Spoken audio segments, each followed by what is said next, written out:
watching Fox 35 News Plus, streaming on Fox Local. Well, welcome into Fox 35 News Plus. Garrett Weimer here. Thanks for joining us on this Wednesday morning. Governor Ron DeSantis speaking right now in Tampa, following up after signing a couple of bills there regarding mental illnesses and mental health care. So he is taking questions now. Was just asked about this plan for so-called Alligator Alcatraz. So let's go ahead and listen in as the governor speaks.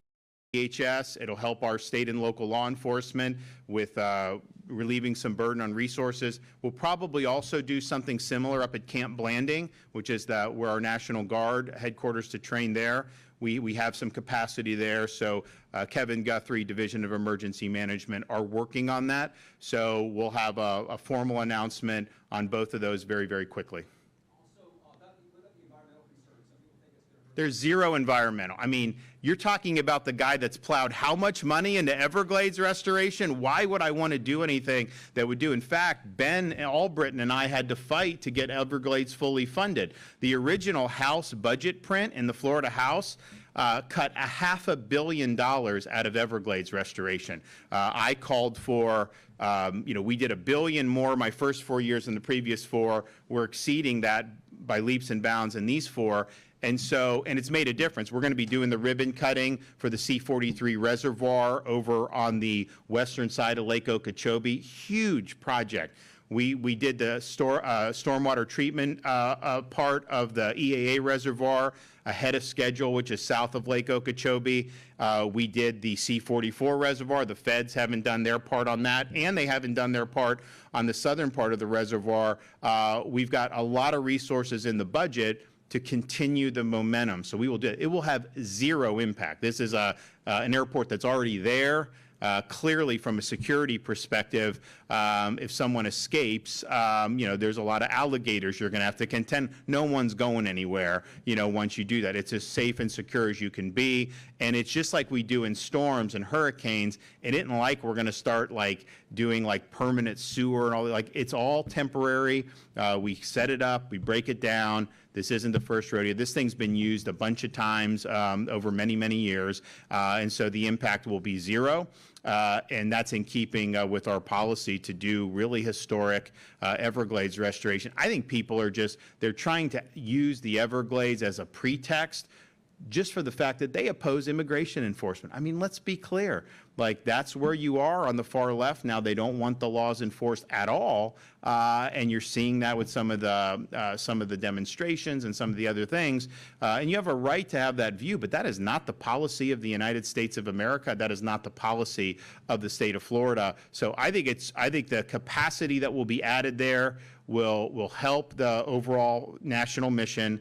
It will also relieve some burdens off our state and local folks who are required to participate under the law that we passed in the special session at the beginning of the year. And remember, I called for that special session right on the heels of President Trump's, actually before his inauguration, because we knew this was going to be a front burner issue. We knew we had to lead the way.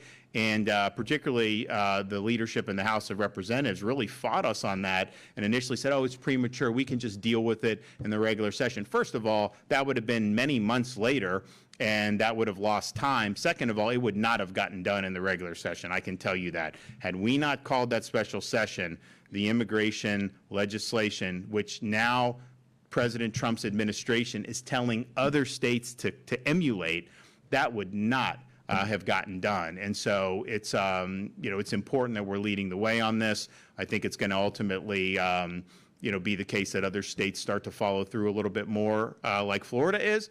But I'll tell you, I thought you'd have a lot of states lining up immediately right after we did our legislation, and you didn't really have it as much. And I think maybe it's just people got confused about what was being done in Florida because there was static in the system at that time with the opposition.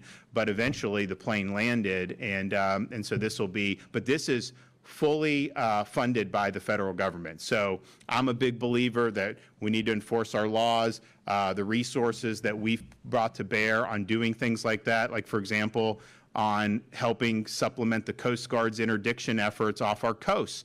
Now, it's not as much here in the Tampa Bay area, but if you go down Jupiter, Palm Beach, the Keys, you'll have people running boats. Illegals will come in boats from Haiti, from Cuba, from Bahamas, And I can tell you, when we interdict those, there are sometimes drugs, there's sometimes explosives, there's sometimes firearms. So that's obviously not something we want people coming illegally, getting dumped on our coast, and then bringing a bunch of contraband. So we did Operation Vigilant Sentry, oh man, a year or two ago.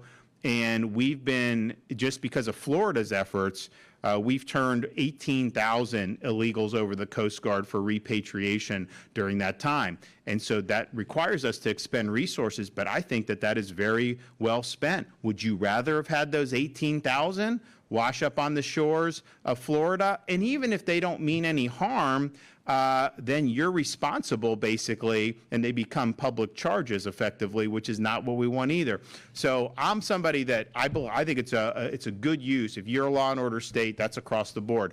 But on this mission, this is something that was requested by the federal government, and this is something that the federal government is going to fully fund. And so from a state taxpayer perspective, we are implementing it. We have guys that are going to be doing the work and the logistics because we're very good at that, but that will be fully reimbursed by the federal government. Okay, thanks everybody. God bless.